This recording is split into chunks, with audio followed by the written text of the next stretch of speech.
Ask any veteran, in every mission, there is one person missing from the reports, forgotten in the logs, but never forgotten by the ones who survived. Claire was that person. I remember her silhouette first. On the windswept deck of the USS Delaney, an old carrier with a spine of rust hidden beneath layers of gray paint, she stood beside a sealed ladder well. The sea around us churned slate and green, restless under a sky that had begun to bruise purple with the promise of a squall. She wasn't listed on the mission manifest. Not that night. Not ever. Inside the tower, the crews moved fast. Voices barked through comms, boots thudded metal staircases. The air was thick with the smell of saltwater and engine oil. We were recovering a mixed wing, drones, recon flights, a pair of scouts that had pushed too far ahead of the storm's teeth. Claire didn't speak. She stood back, hands in her pockets, eyes on the clouds. I watched from the comm station. A clipboard of recovery tallies in one hand, a pencil in the other. The senior officer stood over me, frowning down at the blank spaces in the recovery log. He didn't raise his voice, just looked out over the deck where the horizon had already disappeared into gray. "Who's got fallback?" he asked. Silence. There wasn't one.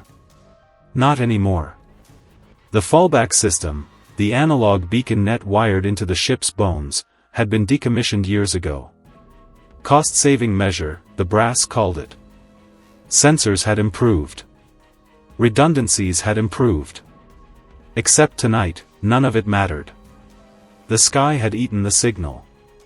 The guidance array on the tower returned only static. The storm had swallowed the sun whole, and with it, visibility. No one answered the officer's question. Then Claire moved. I watched her step to the sealed ladder well, unlatch it with a pry of her shoulder and slip below deck without a word. She carried no gear, no comm headset, just the battered, duct-taped notebook I'd seen her keep close, like a piece of herself she didn't want the sea to steal. Inside that notebook was a map no one else remembered. A legacy left in pencil and grease by her father, a Navy man who had served before guidance systems did the thinking. A man who taught his daughter that you read storms not with screens, but with your ears, your breath, the taste of the air. And that you remember what the systems forget, because one day, they'll fail. Above deck, the storm struck in full. The rain came hard and diagonal, slicing between antenna towers. The wind keened against the carrier's bulk. I heard the comm chatter spike, clipped voices of pilots losing instrument reads, some near empty tanks, their bearings useless. Zero visual. Anyone tracking beacon? Negative. Dead across all bands. Another voice broke, urgent, too young to sound that scared, repeat, no instruments. Zero visibility. We're out here blind. Still, no one spoke Claire's name. But the survivors did. Later. Because when the sea had all but swallowed us, the lights came on. Faint at first, small perimeter lights along the starboard edge, flickering weakly against the dark. Someone answered the pilots. A voice, low and clear through the comm static. Track the faint edge lights. Offset starboard 3 degrees. Shallow pitch. Confirm. The pilot on comms hesitated. Say again, source. The voice didn't repeat. But the pilot followed. I ran to the outer deck as the first drone emerged from the dark, descending in a staggered wobble but landing. A crude flight followed, scraping metal, skidding on wet steel, but alive. One by one, they landed. And all the while, the logs remained blank. Claire never reported in. She didn't claim the comms line. She didn't write herself into the story. But I knew. We all did. Later, in the wardroom over bad coffee and the sound of exhausted breathing, the senior technician spoke to the young hands, voice low like confession. If she had stayed home, none of them would be alive. He tapped the table once, slow. Write that down somewhere. Because the Navy won't. Claire was below deck by then, drying the pages of her father's notebook by a maintenance fan. The title scrawled across the top in pencil, edges watermarked from years of use. Manual recovery. Zero visibility. Rough deck. She wasn't memorizing it. She already knew it by heart. When I was young, I thought ghosts were cold things, hollow echoes that haunted the edges of memory. But Claire, she was a ghost of a different kind. One made of breath, paper, and a stubborn refusal to let the old ways die. I didn't know her well. She wasn't the kind you knew. She existed on the periphery, among the machinery no one else touched anymore. But I'd seen her notebook. A battered, thick-skinned ledger, spine reinforced with duct tape worn soft at the edges, like it had been passed hand to hand for generations. When she opened it, the pages whispered of another time. Faded pencil diagrams, hand-drawn schematics, margins dense with notes in two different hands. The neater print belonged to her father, a Navy electrician from a time when analog systems still had the final word. The rougher handwriting was hers, annotations layered years later, updates made with a mechanic's instinct, not an engineer's polish. Her father had taught her to read weather like it was scripture. Not with tools, but with the senses. The sound of wind threading through antenna arrays. The vibration of deck plates beneath the soles of your boots. The smell that came before the first break of rain, salt, ozone, and rust. He'd shown her the beacon system diagrams when she was still a child, sitting at his knee in a garage cluttered with salvaged radios and wires stripped of their insulation. She told me that once, in passing. He made me memorize it, she said. Said one day the batteries would die, and someone would need to know how to find their way without a signal. I asked her if that was just an old man's paranoia. She shook her head. Old men remember what gets lost when budgets cut corners. The USS Delaney had once carried a secondary analog beacon system, an emergency guidance net that could be manually powered through isolated circuits. It didn't rely on the main arrays, didn't care if satellites failed. But maintenance costs killed it. No one saw the need. Claire had reported the signal delay weeks before the storm. She'd filed the report through proper channels. She'd flagged that the backup system, already stripped for parts, left us blind if digital guidance ever went down. The answer came back the same as it always did. Noted. Not a priority. She didn't argue. She never argued. She just listened to the way the hull moaned when the sea changed its pitch, and she waited. When the storm finally came, no one remembered her warning. But she remembered. I wasn't there when she descended into the guts of the Delaney that night. But later, she showed me the hatch, a sealed maintenance shaft, bolted since before either of us had shipped aboard. She broke the seal with a pry bar, crawling down into a shaft lined with cables and dust. She'd memorized the route, left at the first junction, down 2 levels, then a tight squeeze past an abandoned conduit rack. She knew where the manual power relays were. Knew which circuits still carried faint traces of life, even when the main grid was dark. She carried no schematics. Just her notebook, and the map in her mind.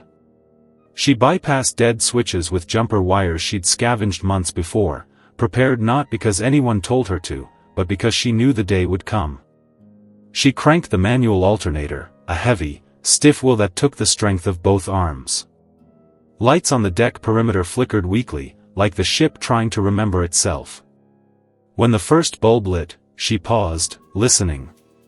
The ship was speaking again, quietly. That was enough. She climbed back up. Never told command. Never announced herself on the comms line. But when the pilots called in, lost and desperate, she knew what to say. Track the faint edge lights. Offset starboard 3 degrees. Shallow pitch. Confirm. It wasn't an order. It was memory, spoken aloud. No one knew who answered. But the pilot followed. And he lived. Later, after the squall passed, I sat across from her in the mess, the notebook between us. "You could have asked for clearance," I said. "Reported it in." She shook her head. "They'd still be dead if I'd waited." She turned the pages for me, diagrams my eyes struggled to follow, yet her fingers traced them like familiar roads. Paths between dead circuits, analog bypasses, fallback routes no longer taught. Why keep it all? I asked her. She looked up, the ghost of a smile there and gone. Because my father died on a ship that didn't have a fallback. The word settled between us, heavy. She told me the story then, of a destroyer caught blind in a Pacific typhoon. Her father was a junior electrician then, watching systems blink out one by one until they had nothing but the wind. No backup. No recovery protocol that anyone could remember. Only men praying in the dark. They lost half the crew. After that, he spent his life writing the systems down, by hand, by memory. Teaching Claire what he'd learned, because one day the manuals would fail, and then someone would need to see in the dark. That's why she carried the notebook. Why she fixed things no one asked her to. Because no one asked her father. Until it was too late. The injustice never went away. Her report remained buried, a footnote, a closed case. The Navy didn't list her in the recovery report. The deck logs credited, emergency guidance restoration, a phrase so empty it could have meant anything. She was still on the manifest as an electrical tech, not an operator, not a recovery lead. No medal. No commendation. I saw the senior officer once after that, asked him why. He looked tired. "You want the truth," he said. "We can't write her name down. Not without explaining why the backups were gone in the first place." He wasn't angry. Just honest. In a system built on protocols and optics, there was no space for a ghost who remembered what the manuals forgot. I asked Claire if she cared. She shrugged. Paper rots. People remember. She was right. Because the pilots remembered. They didn't know her face, her name, but when they climbed down from their cockpits, eyes hollow from the storm, they asked quietly. Who was fallback? We told them. And they never forgot. Neither did I. There's a sound the ship makes when the sky is close to splitting open, a low hum through the steel, not mechanical, but something deeper, as if the ocean is trying to speak through the bones of the vessel. Claire heard that sound before any of us. She didn't wait for orders. That night, below deck in the ship's belly, she knelt by the sealed relay panel, her father's notebook open and weighed down with a wrench. She pried open junction boxes that hadn't been touched since the ship's last real retrofit, 2 decades gone. Wires nested like veins, corroded in places, live in others if you knew where to press. She knew. I learned later, from watching her repeat it after the storm, down where only rats and rust survived, how she mapped the bypass manually. She carried no circuit board, no portable diagnostic. Only what she remembered. She'd cleared the dust from the panel with a sleeve. Spliced connections with salvaged wire. She used a portable crank to generate the first pulse of power, muscle and memory combined, coaxing the dead system back into a flicker of life. Above her, the ship continued its blind circle in the storm. The comms tower was a dead lighthouse, no radar clarity, no beacon signals. The horizon was gone, replaced by a wall of rain and wind so thick it felt like night even though it was only dusk. That's when the lights came on. Not bright, just a scatter of perimeter bulbs on the starboard edge, flickering like ghosts of themselves. But it was enough to be seen. And then, through the comms static, a pilot's voice cracked through. Delaney, confirm guidance. No visuals. Repeat, confirm any guidance. No one on the tower responded. There was nothing to respond with. But Claire's voice came in, clear, steady, the comm handset in her hand, still tethered by fraying cords. Track the faint edge lights. Offset starboard 3 degrees. Shallow pitch. Confirm. She didn't say her name. Didn't offer rank. She spoke the way you speak to someone in a burning building, no ceremony, just survival. The pilot hesitated. Then, copy. Tracking offset. Starboard 3 degrees. I was in the comms bay when the first flight came through. A drone at first, its rotors stuttering, metal skin dented with storm debris. It skidded across the slick deck but held. Then another. And another, this time a crude flight, the pilot's voice hoarse from strain as he touched down. Each one guided by the same quiet instruction. They didn't ask who fallback was. They just followed. Because in the storm, you don't ask who's guiding you when the lights show the way home. You just land. When the last pilot came in, engine sputtering dry, his voice cracked over comms. Fallback, confirm recovery. We're down. There was no answer. Claire had already shut the comm off. She climbed back up, one rung at a time, hands slick with grease and rainwater. I saw her cross the deck after. She didn't stop to watch the landings. She didn't wait for thanks. She returned below deck, back to the fan where she dried her father's notebook, pages damp and delicate. In the wardroom that night, while the officers recounted the recovery as if by providence, the senior technician whispered across his coffee cup. She did it. We looked at him. Claire, he said, fallback was her. Someone asked if command knew. He shook his head. They won't ask. Can't ask. It'll stay that way. We knew why. Because recognizing her meant recognizing the system's failure, the dead backups, the lost redundancies, the decades of budget cuts that left us blind. So they wrote it up clean. Emergency guidance restoration successful. 0 casualties. Cause, rapid response by recovery teams. No mention of the notebook. No mention of the ghost in the maintenance hatch who turned dead circuits into lifelines. But some debts don't care for paper. The pilots knew. I saw one of them days later, a young lieutenant, face still pale from that night, knuckles red from gripping the stick too hard. He walked the deck in daylight, found me near the tower base. Who was fallback? He asked. I told him. His mouth tightened, like he wanted to argue, not out of doubt, but out of anger that no one had said her name out loud in the debrief. Where is she now? He asked. I pointed below deck. He nodded, but he didn't go. Maybe he knew it wasn't the time. Or maybe he understood, you don't thank a ghost. You just carry their name forward. And he did. Word spread, quietly, the way good things do when no one official wants them to exist.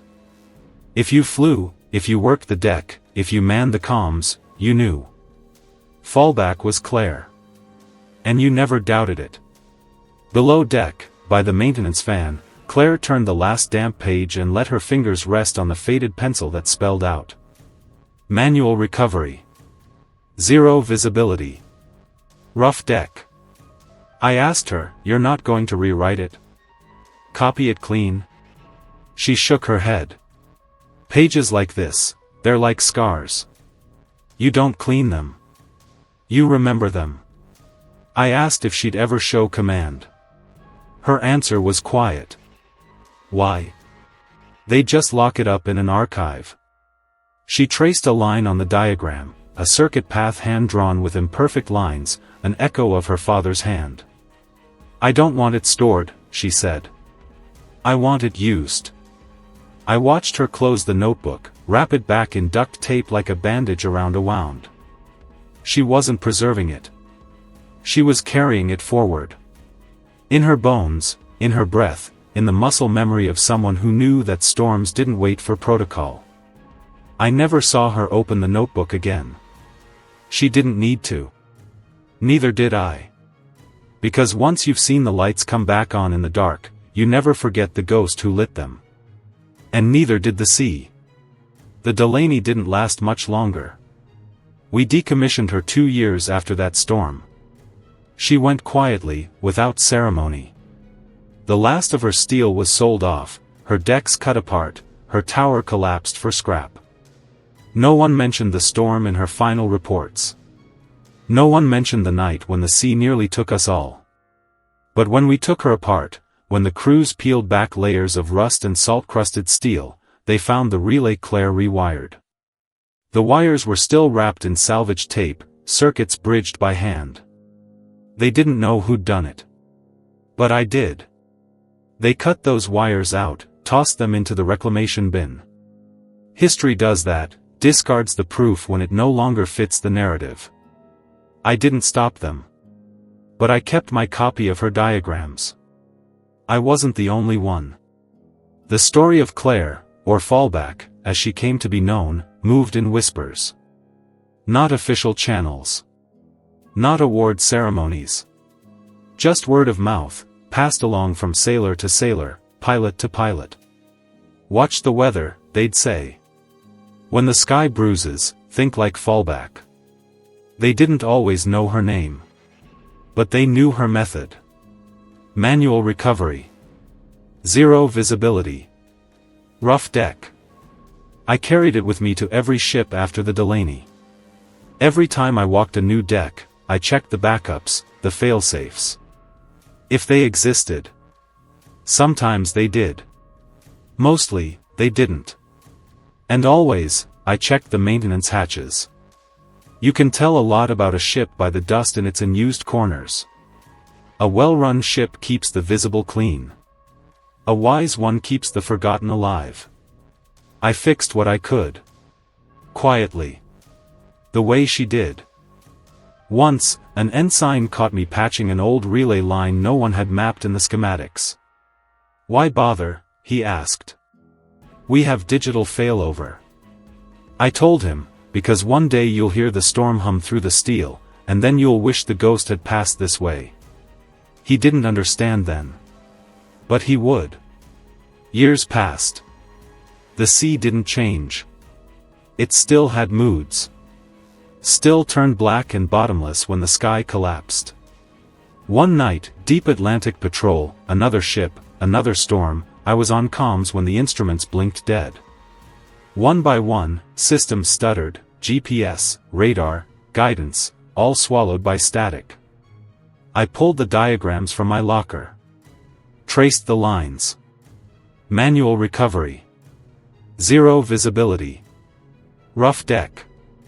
I didn't even need the whole map anymore. Just my memory of her hands moving over the pages, her voice steady when everything else was noise. We kept the deck lights on, low perimeter markers, just enough for a faint outline. Pilots called in, voices clipped, oxygen low. Zero guidance. Confirm fallback? No one else answered. So I did. Track perimeter edge. Offset starboard 3 degrees. Shallow pitch. They landed. Rough. Uneven. But alive. When the storm cleared, the systems rebooted. The logs showed temporary failure, cause unknown, recovery attributed to standard procedures. But I knew better. It wasn't protocol that saved them. It was memory. Carried forward. Unwritten. Unclaimed. Her. Sometimes, people ask me why I still keep the diagrams. Why I teach the bypasses to the few who'll listen. They think the systems are foolproof now, satellites, AI-driven guidance, automated recovery. I let them think that. Until the power flickers. Until the sea hums that low, warning note. Then I pull out the diagrams. Because the sea never cared for our confidence. It remembers the dark. It remembers the ones we forget. Years after I left service, I heard a rumor. Claire had settled somewhere near Charleston, working weather stations, monitoring patterns that no machine could fully read. Some said she worked for NOAA, others for a private maritime outfit. Some said she just lived alone by the water, watching clouds. I tried to find her once.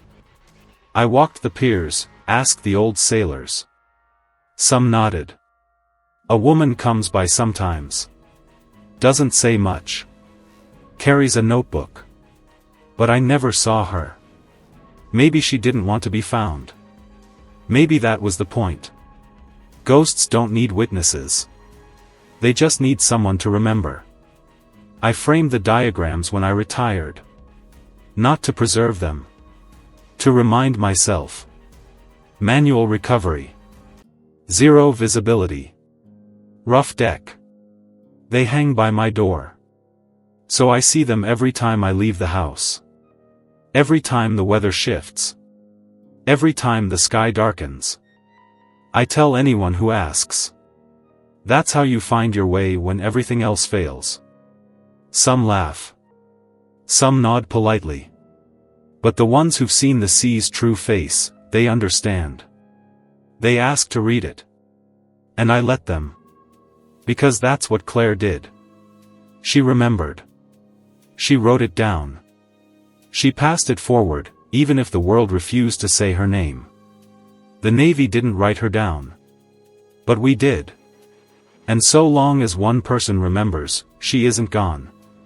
On every deck, in every storm, there's always someone who lights the way when the lights fail. We call that person fallback. But I remember her name. Claire. And when the sea hums again, I'll answer. Just like she did. It's strange what survives a warship. Not the steel. Not the painted names. Not the proud banners unfurled for ceremonies no one remembers once the photographs fade. The hull rusts. The metal is cut, weighed, sold, and melted down into something that will never remember the storm. But some things last. A folded notebook, pages soft with damp and grease. A map drawn in pencil, a human hand reminding another human hand how not to die in the dark. Those things last. Because they're carried in pockets. In stories. In the half-remembered instructions muttered over dead radios when the sky closes in again. Claire's name wasn't on any wall, but I carried it. Quietly.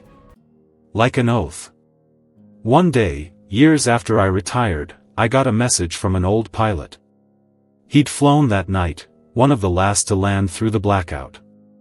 He was older now, like me, but he still carried his call sign in his email tag, read too. He wrote. Don't know if you remember, but I think about that night sometimes. Been teaching younger pilots how to land dead stick, no instruments, no visuals. Told them about the Ghost's Guide. Thought of you.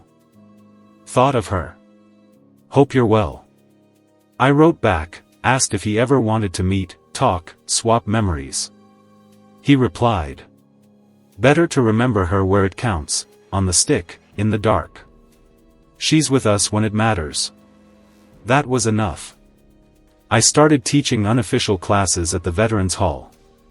A few old Navy men, a few Marines who crossed the sea too many times to believe in luck.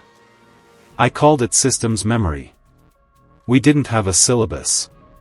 Just the diagrams, stories, and a table scattered with wires, old panels, circuits stripped from surplus equipment. We'd sit in a circle, me showing the paths Claire's father had written, the adjustments Claire made after. We practiced by flashlight, or sometimes in complete dark, tracing circuits by feel, by instinct. Some men said it was obsolete knowledge. Others stayed late, memorizing. One woman, a retired engineer, took photos of every page, then spent weeks recreating the diagrams in clean, sharp ink. She offered me a copy, newly printed, sanitized. I shook my head. No, I told her. The dirt, the wear, that's the memory. She didn't argue. She understood. Because the pages carry the weight of hands that survived storms, not classrooms. I was older now, slower in my joints. My hands stiffened in winter. But I could still trace every path on the Ghost's Guide by fingertip alone. I kept teaching. One evening, a young Navy recruit sat through the session. Quiet, attentive, the kind of posture that tells you someone's listening not just with ears, but with something deeper, maybe memory not yet lived. At the end, she stayed back. "Did she ever get a medal?" she asked. I shook my head. "They don't give medals to ghosts." She frowned. "That's not right." "No," I said. "It's not." She hesitated, then pulled out her own notebook, clean, black, unmarked. "Can you show me again?" she asked. "I want to get it right." I did. Slowly, deliberately. I watched her hands move, copying the diagrams, but also adding notes in her own shorthand. She wasn't copying blindly, she was understanding. And that's how it passes on. Not through statues or citations, but through a hand showing another hand the path when the lights go out. Some nights, I still dream of the Delaney. I hear the hum of the hull before the storm. I see the deck lights flickering like a dying constellation. I hear Claire's voice, steady, clear, guiding us through the dark. But more than that, I remember her hands, blackened by grease, steady even when the wind screamed. I never asked her what she thought about while she worked those wires, alone below deck. But I think I know. She was remembering her father. She was remembering every man who'd ever been blind in a storm, who never made it home. And she wasn't going to let us join them. I've kept the original diagrams, brittle and stained, sealed in plastic but never too far from reach.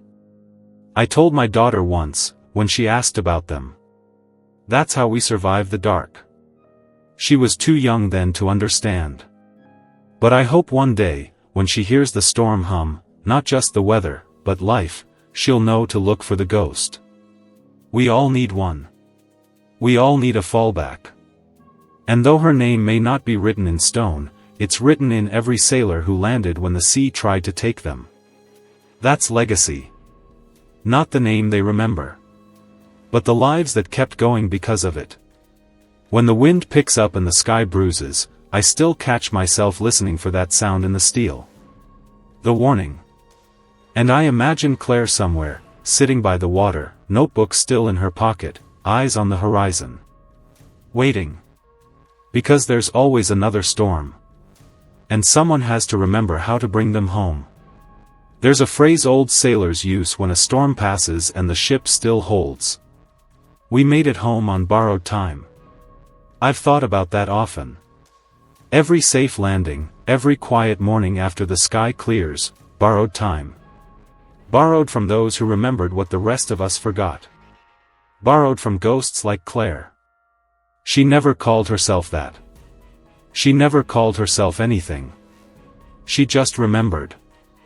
I learned later, years later, through a shipmate who'd crossed paths with her in Charleston, that Claire never stopped listening to the sea.